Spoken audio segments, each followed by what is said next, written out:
This material is made available to you by or on behalf of the University of Melbourne under Section 113P of the Copyright Act 1968. It may be subject to copyright. For more information, visit the University Copyright website.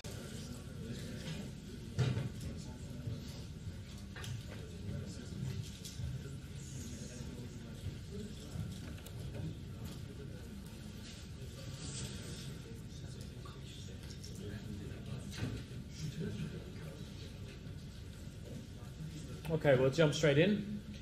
So we're saying last week on Friday, we've entered the description of the different thermodynamic cycles. We've taken a look at the Otto cycle and the Brayton cycle. So the Brayton was the gas turbine cycle.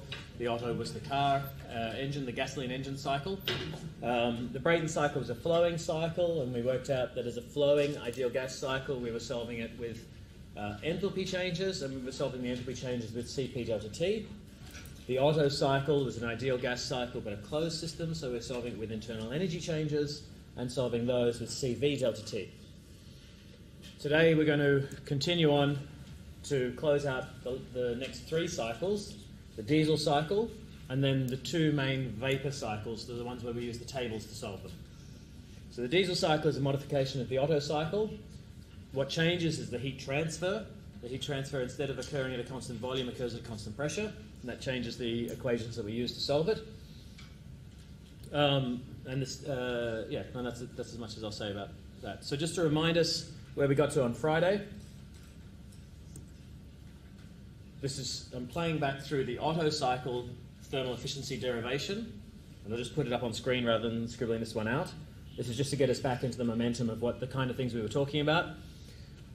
Remember, we were taking the fact that we were using an ideal gas, substituting it into our definitions for each of the processes, and then trying to come up with an analytic expression for the thermal efficiency that was based on a geometric description of the engine, which is to say it was based on the compression ratio here. So using we used isentropic processes, we used ideal gas processes, we substituted them all in to the definition of efficiency. And the definition of efficiency was using heat in and heat out. And so we pulled in the ideal gas processes, the PV on T equals a constant. And also we had our isentropic relationships here. We were able to express the ratio of specific volumes, the compression ratio in terms of volume ratios, which are also, the mass cancels out, these are also specific volume ratios.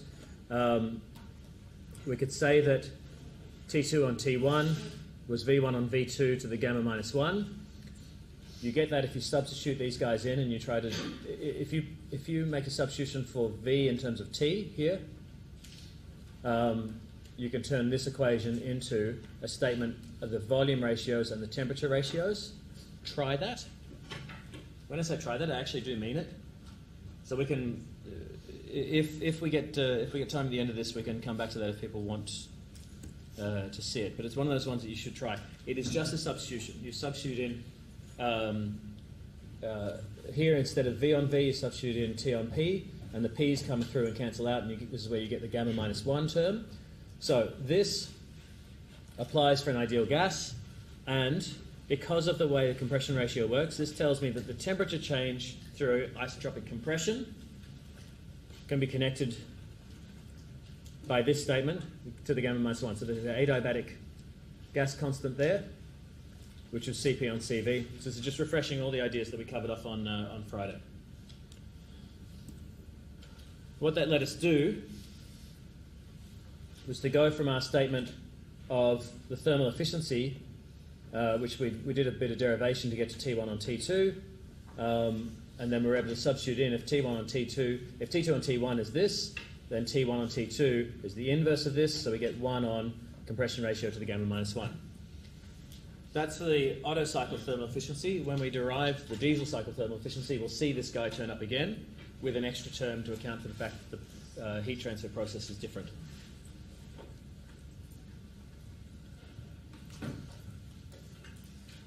So a diesel engine, the main structural difference between a gasoline engine and a diesel engine is how the ignition occurs.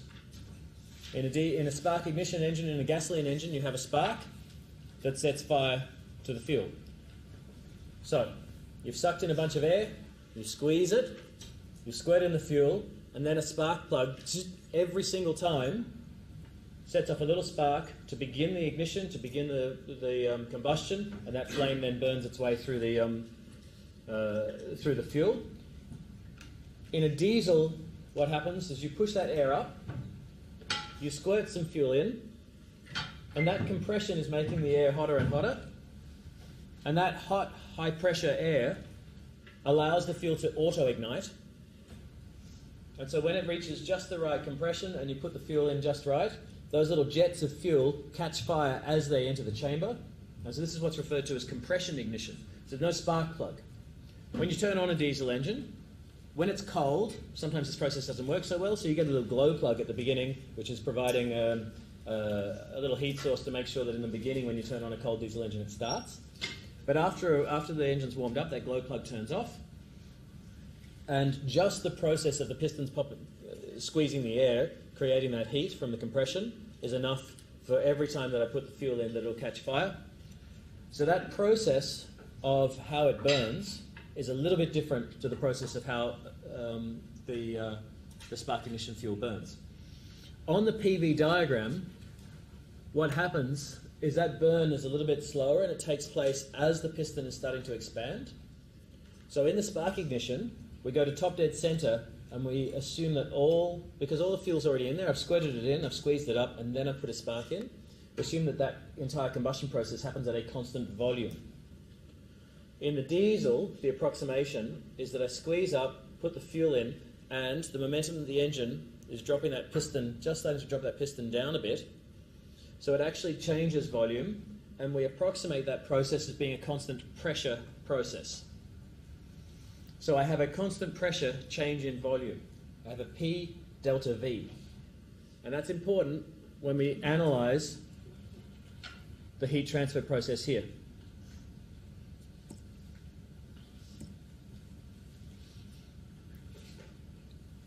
So that's everything I've said. You can draw this on a TS diagram. It is more interesting, more useful to draw it on a PV diagram. That doesn't mean you should ignore the other ways of representing the cycle.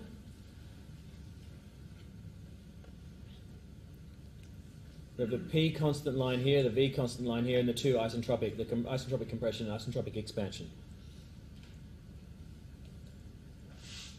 If you're ever stuck, if you're ever challenged to draw a property diagram, processes on a property diagram, and you're just lost, you can't imagine how enthalpy changes with pressure or whatever, start with the lines that are fixed something or other. So usually in a cycle, on a property diagram, at least two of the lines will have constant something or other. Probably you'll get two curvy lines and two straight lines. Draw the two straight lines to begin with, so that you get the marks that you know you can get, and then join them up.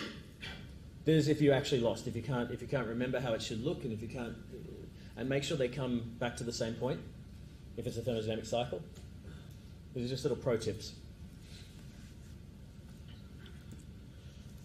So we get a new idea, we get a new concept to describe the diesel engine's process. In the Otto engine, in the spark ignition engine, we describe the engine by the ratio of the largest volume to the smallest volume, the compression ratio.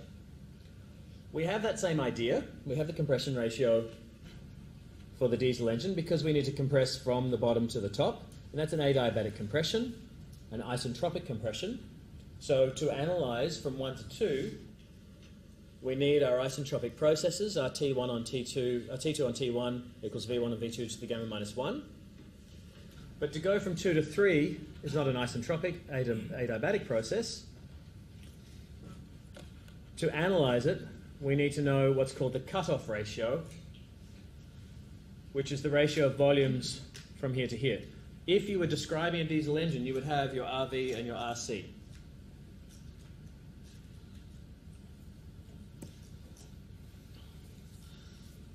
So through the same kind of exercises that we've been undertaking for the Brayton cycle and the Otto cycle, you can do a derivation for the analytic expression of the efficiency described in terms of compression ratio and cutoff ratio.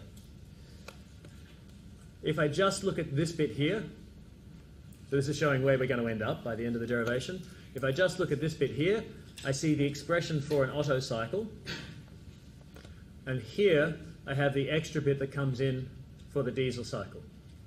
So the terms in here, we've got the cutoff ratio to the gamma, we've got the cutoff ratio to 1, we've got a 1 on gamma term here,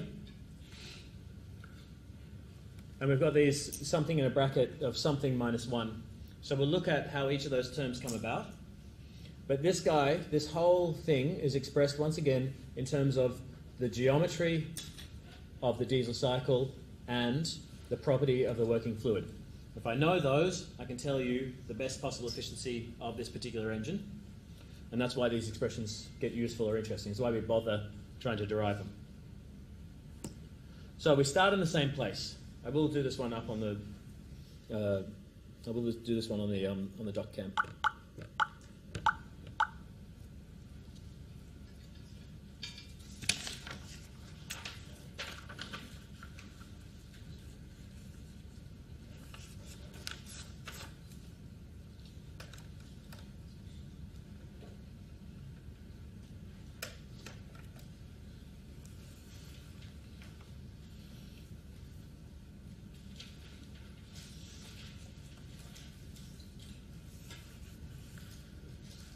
We start in the same place. So we start, just back out a bit.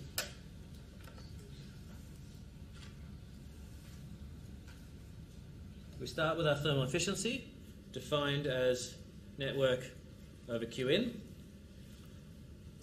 And on our cycle, I'm going to just get the cycle back up on the diagram here. P, V, arrow, arrow, 1, 2, 3, 4, Q in, Q out. This is the work in, this is the work out. So a network over Q in, the thing we did with our Otto cycle was to express network, because it's a cycle, a thermodynamic cycle, my net work is the same as my net heat transfer. So I can do that as a Q in minus Q out, but I'm going to substitute in the actual Q's here. What we've got is Q23 minus Q41 over Q23.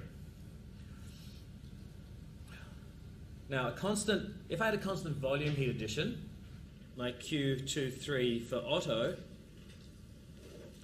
I was using delta U and I was using CV delta T.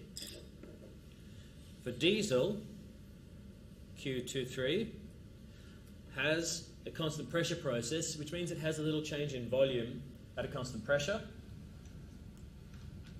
And the way I deal with that, this is the one time where the concepts get a little bit mixed up. I was saying flow processes we deal with enthalpy, and closed system boundaries we deal with internal energy.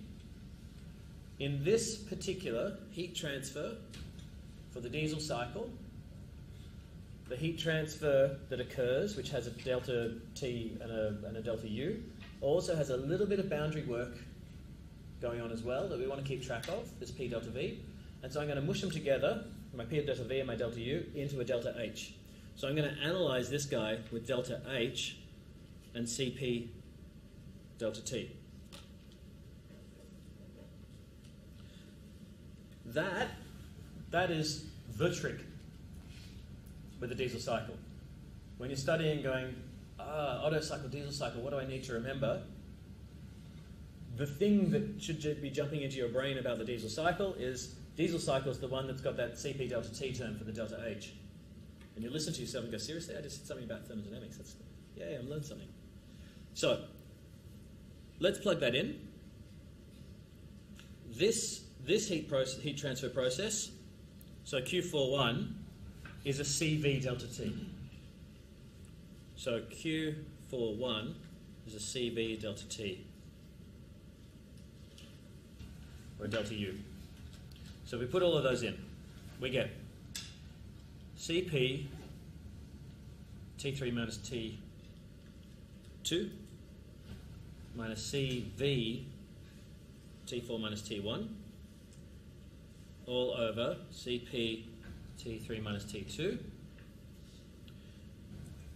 which gives me, now, here I've got a nice term that I can cancel out into a 1. So it'll be 1 minus this guy, 1 minus Cv T4 minus T1 on Cp T3 minus T2.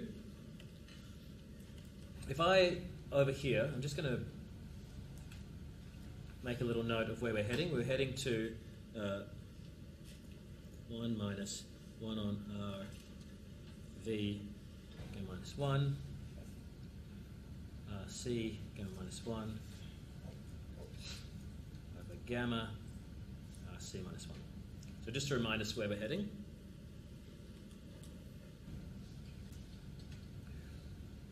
This guy here, this gamma, this 1 on gamma.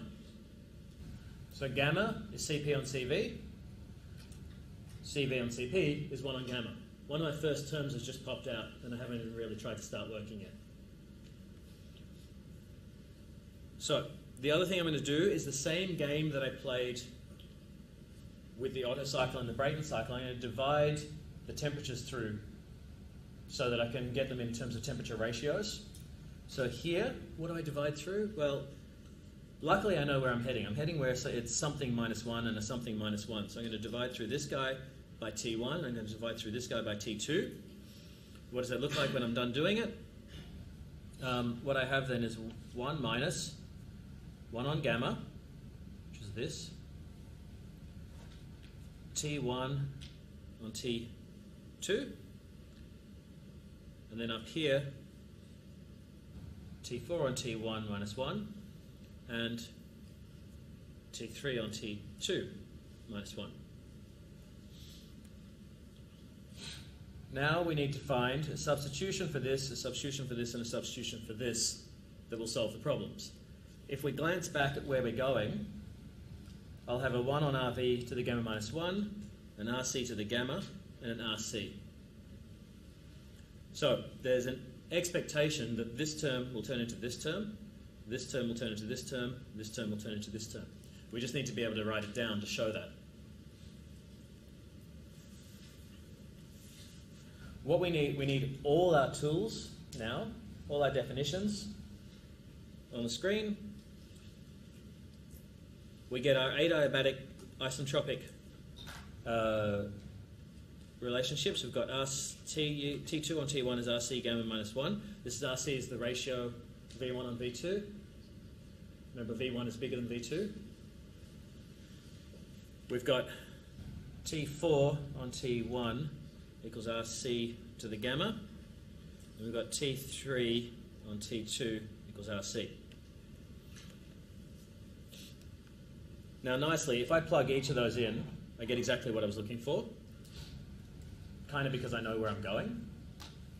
But it's worth making sure that you can do each of those. So if you're sitting there on a blank piece of paper and you've written down these temperature ratios, you need to be able to pull out how do these all put together. This one, if I said I'm going to give you the isentropic relationships, the isentropic equations, I would give you T2 on T1 equals P2 on P1 to the gamma minus 1 on gamma. I would give you T2 on T1 equals V1 on V2 to the gamma. But you wouldn't get the term, you wouldn't just have written down for you the term to get from here to here. So what's needed is the way, and I want you to try doing this. I have all the volume information to get me to here and all the volume information to get me to here, and I have some volume information to get me this way.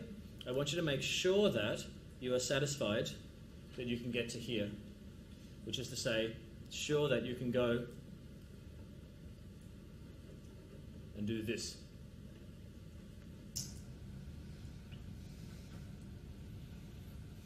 Okay, we'll jump back on screen.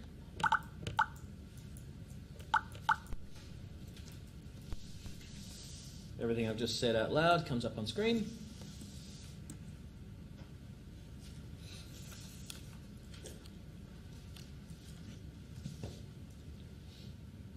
In the lecture notes, which you may have not opened, you may have just seen exist on LMS, you may have not opened, you may have opened, you may have downloaded them and have them sit in a folder.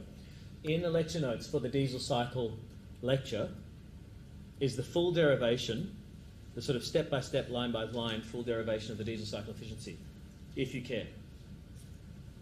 Which is to say, if you're paying enough attention, you'll see that it feels a little bit weird that we've gone to a CP delta T.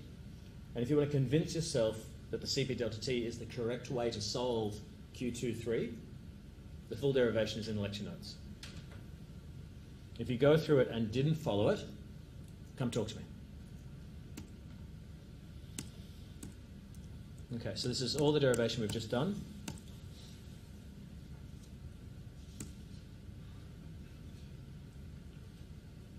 That then closes out our diesel cycle, but I'm just going to make a few notes on the efficiency.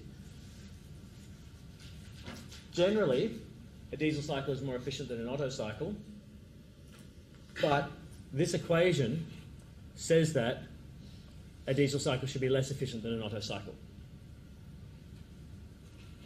Which is to say, if I put all this together, I get a bigger number subtracted from 1.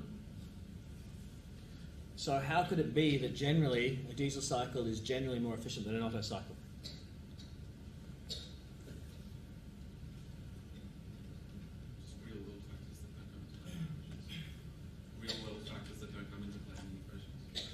Just at the engine level.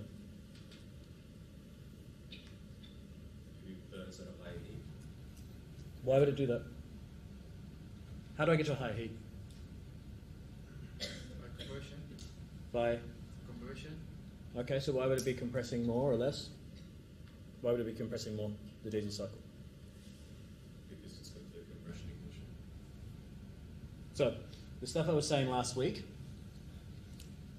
the fuel you use in diesel can resist auto-ignition really nicely. Generally, what happens is this statement is absolutely true, which is to say that if I were operating between the same temperatures, my diesel cycle would be less efficient than my Otto cycle.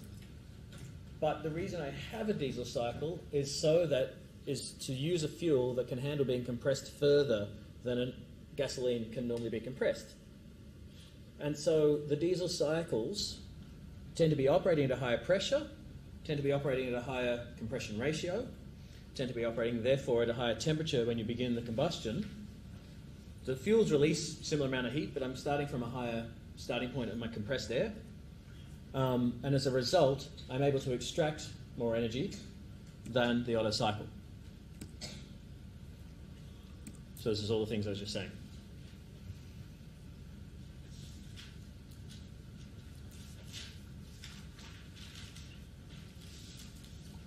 Okay.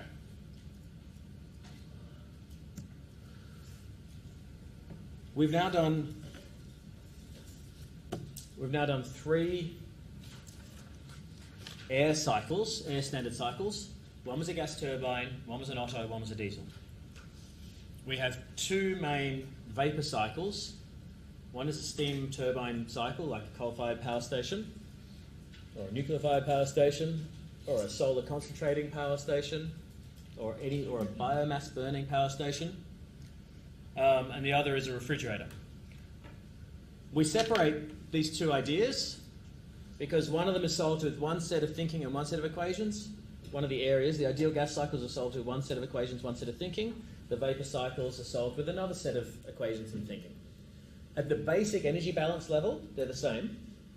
Same idea of efficiency being what comes out divided by what you had put in to get it. But instead of solving them with the ideal gas law and with these analytic isentropic equations, we're solving them with the tables. Well, as soon as you touch a vapor cycle, you throw away your equations, and you're on all your properties and your processes are coming from the tables, which means you're dealing with boiling and condensing liquids, You're dealing with superheated versus saturated. We're back to all the stuff that we were learning in week 1 and week 2. The Rankine cycle, which is the steam cycle. So if you see a question talking about a steam cycle, it's talking about a Rankine cycle. If you see a question talking about a Rankine cycle, it's talking about a steam cycle. The main job that it does, the main way that it produces work is through a steam turbine, which means that the working fluid for the cycle is now steam, and it means I need to be able to turn water into steam to then run it through the turbine. I turn water into steam by having a great big tank of water and putting a fire next to that tank.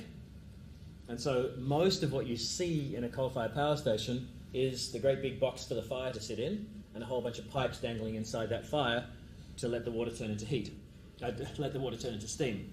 Those pipes then take that steam over to the steam turbine, allow it to expand through the turbine. And then once I'm done extracting the energy from that steam, I want to turn it back into water again, and I do that by cooling it down. So I have a heat rejection that allows the water to condense. And I need it to run through this set of pipes and the turbine. So that water, I give a little push. I pump it. There's a neat feature about pumping liquids versus pumping gases. A pump for a gas is a compressor. A pump for a liquid, we just call it a pump. Both of them raise the fluid to a higher pressure. Raising a gas to a higher pressure takes quite a bit of work.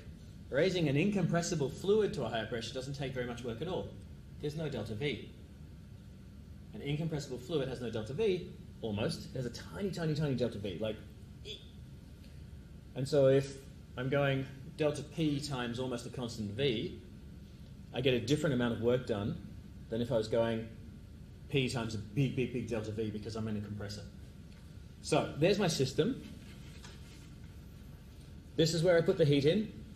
So if it were a coal-fired power station, this is a bunch of tubes and tanks sitting in a great big room, and inside that room, outside the tank, outside the tubes, is where my pulverized coal comes in and it catches on fire, and I get great big sheets of flame going up 10 stories, and all of that heat is then transferred into the pipes.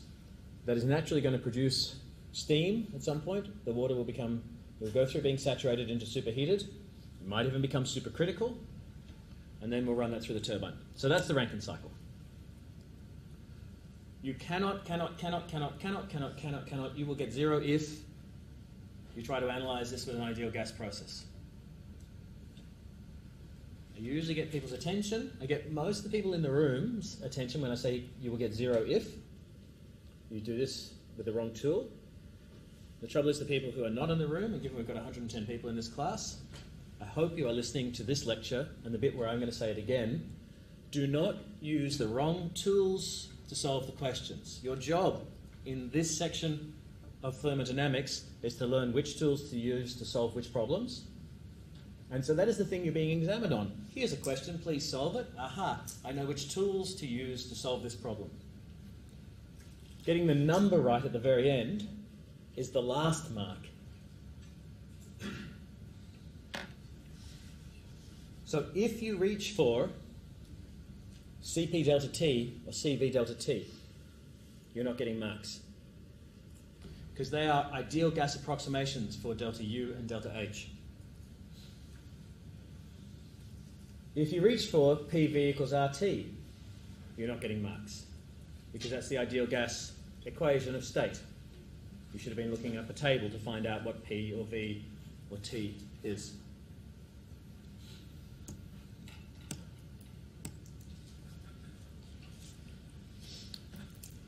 What we're going to do with that, before we get into drawing the Rankine steam cycle, we're going to draw a vapor cycle. We're going to draw the Carnot cycle inside the saturation curve. Inside the saturation curve, I can actually run a Carnot cycle. And that's because it's one of the few times I can basically do a Carnot cycle. In fact, it's almost the only time I can do a Carnot cycle. Because the process of boiling and condensing is a constant temperature and pressure by definition, my Carnot cycle had this constant temperature heat in, a constant temperature heat out. And so this is one of the few times that I can do that. I've got one here and one here, and I have idealized my compression and expansion processes, and so I can put a work out and work in. However, this process is really hard with the saturated vapor, because what I've actually got is little droplets of water flying around with my steam. So to do this at any industrial scale, we move that process out of, actually I should wave as if you're watching the screen, we move that process out of the saturated region, and in doing so, we lose a little bit of that beautiful Carnot constant temperature line here, because it's got to go up to the superheat.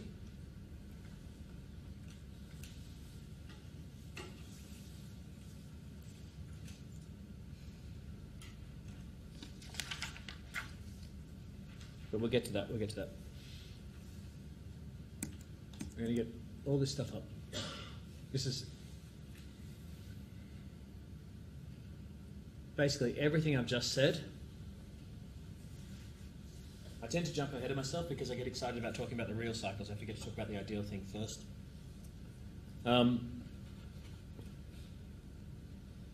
This process, and if I run this backwards, it's worth just having a quick look at this. This process, the Rankine cycle, inside the superheat, if I could pull it off, will be the closest I could get to a Carnot cycle. If I run that backwards, what I'm doing is taking heat out of a cold place and putting it into a hot place. That's a refrigerator.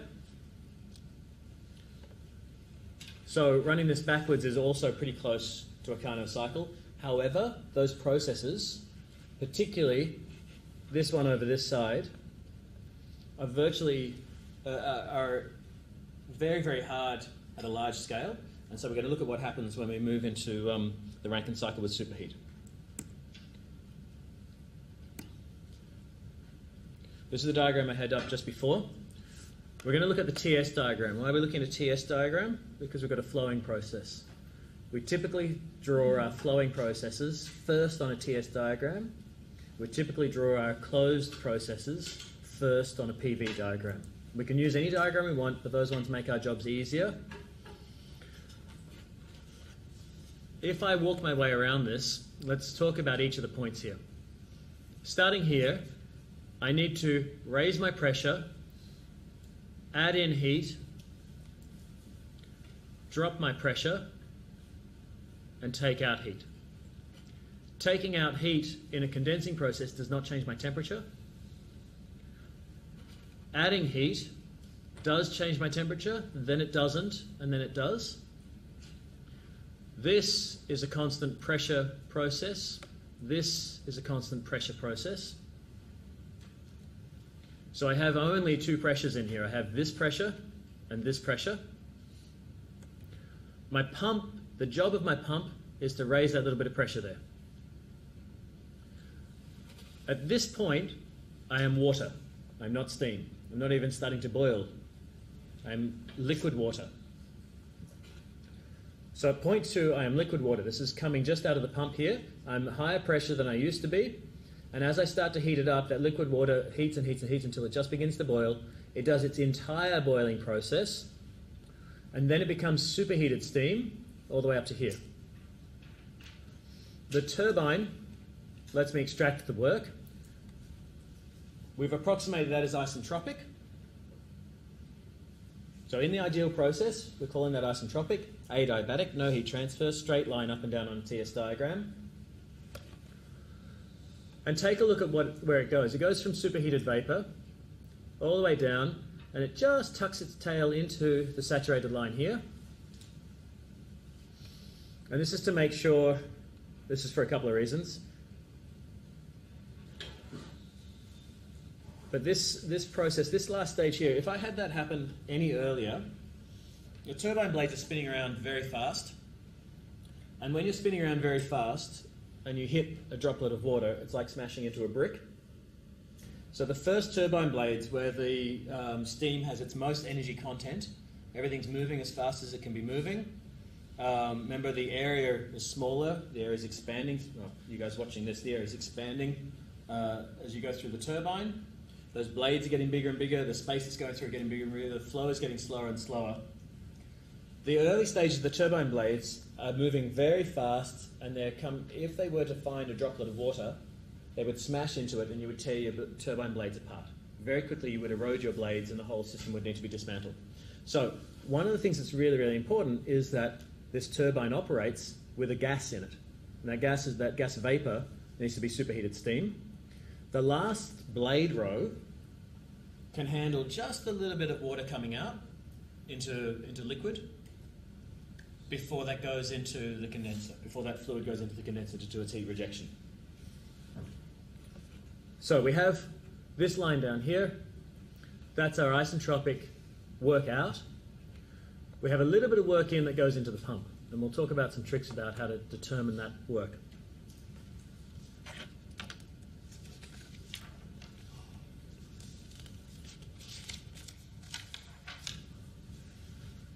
For all of our previous cycles, for all the last 3 cycles, we've spent 2 or 3 pages determining an analytic expression for the efficiency.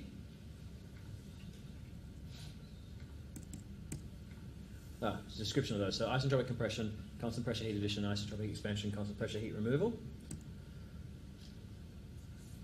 We call this a Rankine cycle with superheat. We're going to get onto the definition of efficiency in about 2 taps. The superheat part is the fact that T3 is not on the saturated table, it's on the superheat tables.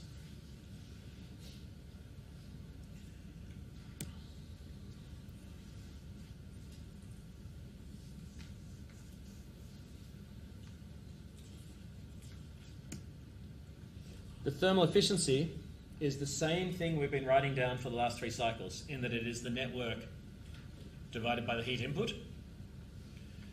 But this time, let's imagine I can determine the state at each corner of the cycle, which is the first thing you're doing in any thermodynamic analysis. You're trying to pin down the state at each point on the cycle. If I have those and I'm on tables, I don't need to do any magic with temperatures. I can look up the enthalpies. If I can look up the enthalpies, I don't need to do any substitution, derivation, cancelling through. So what I've got is a thermal efficiency is network over heat transfer in the boiler, which is turbine work out minus fluid pump, flow pump work in over the heat of the boiler, and I put in A3 minus H4, so this is on the same numbering as I had here. 1, 2, 2 to 3 is the boiler, 3 to 4 is the turbine, 1 to 2 is the pump.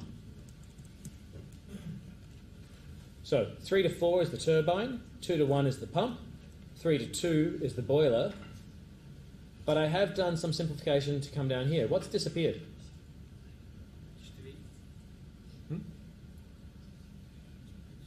What vanished?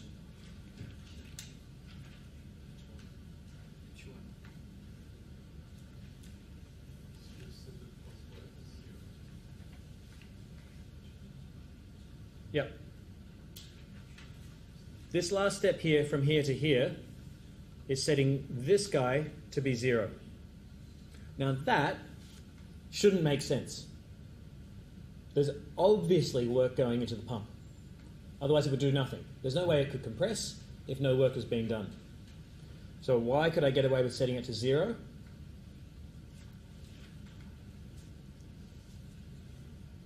It's an approximation.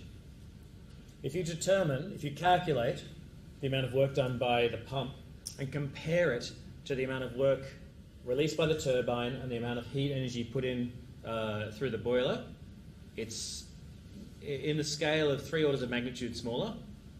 So you're talking 1 kilowatt compared to a megawatt kind of things.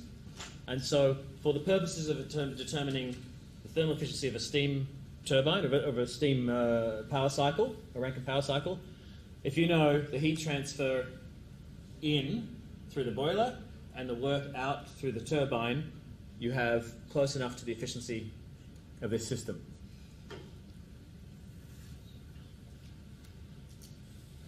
It is possible to work out, to determine the work input into that pump. You do it through a V delta P. So because it's an incompressible fluid, the volume hasn't changed, approximately, but the pressure has, and I can determine that as a unit of work, as a change in enthalpy.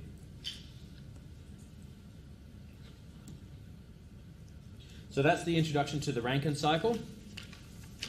And the last thing we're going to do before we spend 3 lectures on examples is to introduce the refrigerator cycle. The refrigerator cycle is a backwards Rankine cycle. Let's have a look at it on the graph. Its job, as we've said before with the refrigerator when we were dealing with entropy and talking about what can and can't happen, heat can't flow uphill. Heat can't go from cold to hot unless you put work in. So, in a heat engine, heat is going from hot to cold and is releasing work. In a refrigerator, heat is going from cold to hot by putting work in.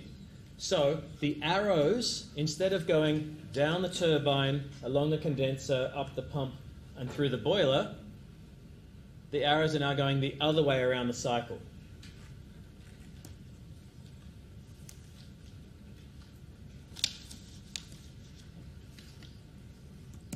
So where's my graph? Where's my graph? There's my graph. So instead of a turbine, we have a compressor.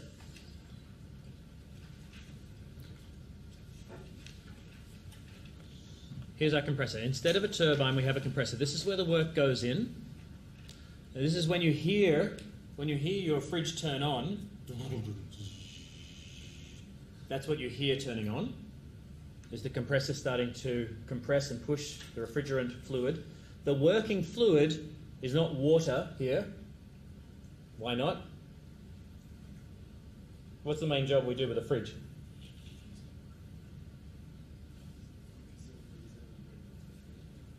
Yeah, the temperatures we want to work at aren't so good for water. The main job of my refrigerator is to keep things below about 0, which isn't going to be great for water as a working fluid. There's other properties in a refrigerant that make it even more magic for the refrigeration cycle. But you get, in the same way, the same idea that you've got for the vapor, for the saturated and superheat tables for water, exist for the refrigerants. So the most common refrigerant we will encounter has a wonderful name, R134A. If you get told your refrigeration cycle is working with refrigerant blah, blah, blah, you would expect to turn to the back of your exam book and go, here's the table for refrigerant blah, blah, blah. So, down here, in the cold temperature, TS diagram again, at the cold temperature, this is inside the freezer of your fridge, where it's already minus 18, or minus 10, or minus 4, depending on your fridge. Inside there, the refrigerant is actually taking heat from that space into itself. On that journey, it's boiling. So inside your freezer, the pipes that are running through the walls of your freezer contain a liquid that is in the process of boiling at a certain pressure, at a low pressure. When it's done boiling and it's entirely a gas, it comes out to the compressor. The compressor takes it to a high pressure. At that high pressure, if I expose it to the outside world, let's say the inside of your kitchen is about 25 degrees, at that high pressure, if I expose it to 25 degrees, it actually wants to condense. It's saying I have too much enthalpy compared to the outside world that I'm exposed to. I want to reject some of my energy, so I put a whole bunch of energy in. I want to reject that energy to the outside world.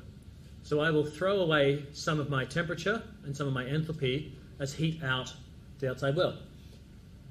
The fins and wires and tubes at the back of your fridge, which these days you can't see so much, but if you come across a fridge with fins and wires and tubes at the back, that job is pipes of refrigerant rejecting heat to the outside world. They should feel warm. They should feel warm because there needs to be a delta T to get the temperature, to get the enthalpy to flow out of the pipes into the outside world.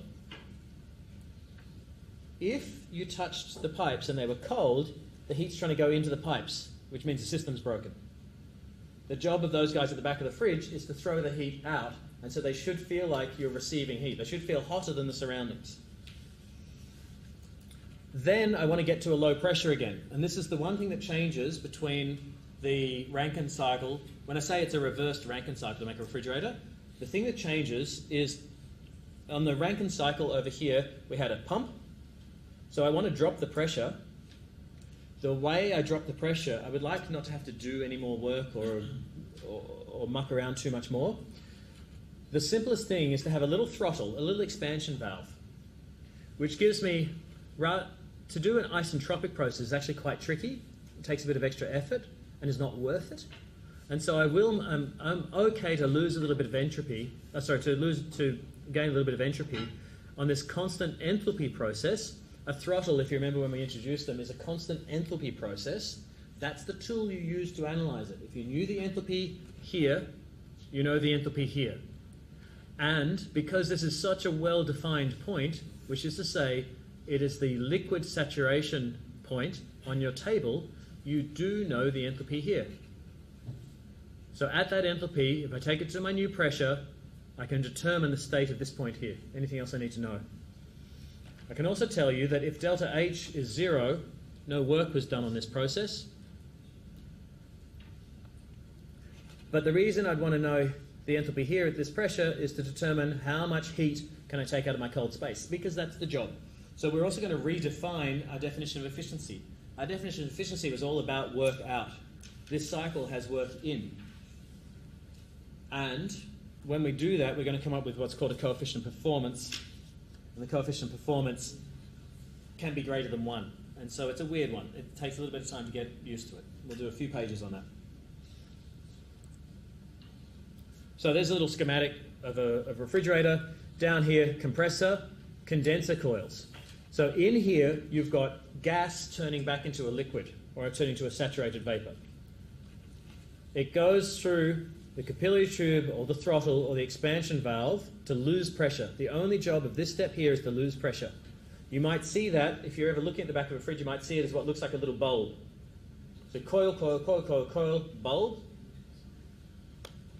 And then through the fridge, why would I have it in the roof of the fridge up here? I want it to be the coldest place. If I had inside the refrigerator, inside the freezer, if I had any hot air, the cold air is going to push down because it's dense. The warmer air, even at minus 18, there will be warmer air and cooler air. The warmer air is going to push its way up to the top. And then I'm going to use natural convection to let, as I make it cold up here, it's going to come back down and push the warm air back up again. And so I put my coldest part of my cycle, this bit here, is right up on the top of the freezer. Cold air comes down. Old freezers, before they got fancy, old fridges before they got fancy, would just have a little gap at the back of the freezer to let whatever cold air was in the freezer come back down into the fridge. And you'd have a little flap that you could control how fast that air was coming down to control how cold your fridge was. You turn the dial. Now it's all electronically controlled, and now you've got different zones and regions. They're quite fancy fridges if you get into them. I'm not recommending necessarily you need to get into them, but if one gets curious. And so you can do all sorts, you can independently control the pressures and temperatures. So to have your freezer on the bottom means you've actually got two different sets of cooling coils, and you've got a multi-stage refrigerator. This system has existed for 100 odd years. And the process, I've seen kerosene-powered refrigerators where the work energy coming in to the compressor is driven by a little kerosene engine. So independent of plugging it into the electricity, you can have in the outback some little refrigerator working away. So there's all sorts of magic that can be done with these. The most important thing is that work goes in so that I can transfer heat out of cold and put it somewhere hot. A heat pump is exactly, identically, absolutely this cycle, except that all I care about is this bit. So, in a refrigerator, the energy transfer I care about is the heat out of the cold space. And in a heat pump, now what's a heat pump? Where would I come across a heat pump? We are experiencing the results of one right now. This room is warm because of a heat pump. My reverse cycle air conditioner, when I turn it on to heating mode, when it's on air conditioning mode, it's a refrigerator for the inside of my house. When I turn it on to heating mode, some little magic happens somewhere that I can't see, and it swaps the cycle over, and it says, what I'm going to do is take heat from the cold outside world, the 5-degree night in Melbourne, bring it through my refrigerant cycle, and deposit whatever energy I've taken from the outside world. So I've made Melbourne's nighttime a little bit colder, and I'm going to take whatever energy I was able to scrape out of Melbourne's nighttime and put it into your bedroom at about 20, 25 degrees, however hot you like to sleep.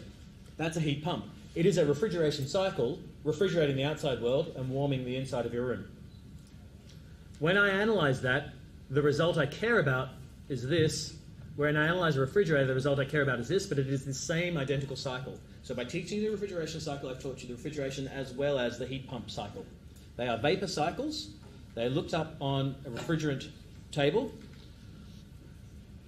So we've talked about there's no work and no heat transfer in the throttle. It's a constant enthalpy process. That's how you analyze it. Everything else that I'm about to tap on the screen are all the things I've been talking about. The important feature, an important feature of the throttling process is that while enthalpy has not changed, entropy has. And I'll make one last note about refrigerants before I go on to the coefficient of performance. So refrigerants are special fluids. There are other properties that make that cycle work nicely, but particularly they are designed so that they are boiling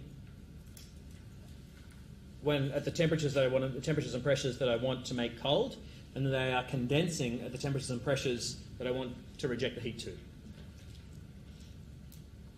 They used to be hydrofluorocarbons until hydrofluorocarbons were banned because of the damage they were doing to the ozone layer. So now they used to be chlorofluorocarbons until they were banned, and then they became hydrofluorocarbons, but also carbon dioxide and ammonia can serve this purpose. So mostly those choices are based around what temperature did I want to make cold and what temperature did I want to make hot, and then you have to design pressure 1 and pressure 2 to enable that to occur. Okay, so we'll get just in the last 2 minutes, last 3 minutes, we'll talk about coefficient of performance. In the coefficient of performance, this is our concept of efficiency for a refrigeration cycle. In a cycle where the idea of efficiency is a bit broken, we describe the system by coefficient of performance, and it is still the thing I'm trying to achieve divided by what I had to do to make it happen. The thing I'm trying to achieve is the QL, that heat transfer from the cold space, or for a heat pump, the QH, the heat transfer from into the hot space. What I had to do to get it is the work into the compressor, and so what we've got then is heat removed for a refrigerator, heat removed over work required, Q1 on W. Remember, these are delta H's, and the delta H's I can get from my refrigerant tables. If I'm doing a heat pump, I have a different definition, same idea but different definition. The thing I care about is heat supplied, which is Q2, divided by the work input to the compressor. There's a neat connection that the COP of a refrigerator plus 1 equals the COP of the heat pump. And that's because of the Q2 is Q1 plus the work that was done. So the energy I could get out is the energy I had plus the extra work that I put in. I can have a bit above 0 COP, but that's a bit rubbish. Usually they're somewhere between 3 and 5. They can be higher, which is to say, this is the cool thing, is to say that for the work I put in, the result that I desire is 3 or 4 or 5 times more than the work I put in. That's interesting when you think about it of if I wanted to heat a space with an electrical heater, I would run a current through a wire, that wire would get hot. I would transfer my power input, let's say it was a kilowatt heater, let's say it was a hairdryer, kilowatt heater for your room, running during the middle of winter when you're studying. Kilowatt in, kilowatt of heating out. If I took that kilowatt and put it into a heat pump, kilowatt in gives me 3 kilowatts of heating out, or 4 kilowatts of heating out. So if I want to heat an airspace, the most efficient way that I can do that is through a heat pump. So a little electrical resistance heater is just direct energy in, direct energy out. Whereas if I run it through a thermodynamic cycle with a refrigerant and set it up nicely, I have a much more effectively efficient process through this coefficient of performance. That's where I'll leave the COP discussion and the refrigerant process and all those processes. That's all our cycles. So 5 cycles.